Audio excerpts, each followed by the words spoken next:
Hi, I'm Austin Mayhew, Capital Projects Manager here for Reston Association. And here we're at the Autumnwood pool facility. And what you see in front of you is a full chip out of the accumulated plaster.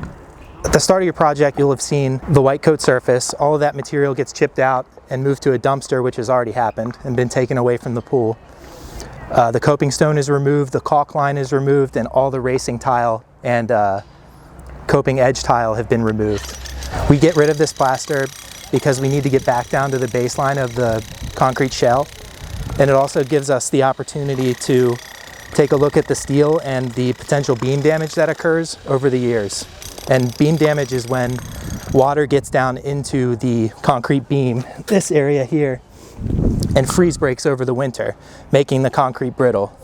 Luckily, after this steel beam has been exposed, it looks like the steel's in pretty good shape and hasn't rusted too much, so we can build the beam back up.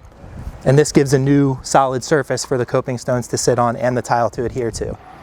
So an extra measure we're taking on this project is to provide concrete washout stations for the crews to wash their tools and equipment off so that material from the tools doesn't get down into the watershed behind us, and it's trapped in these bags that will be disposed of off-site. At the end of this project, you'll have a nice clean new white coat for everybody to swim on. The returns were actually replaced on the bottom of the pool so that they meet the new surface of the plaster, and we upgraded the lighting to LED lighting for the 9 lights in this pool.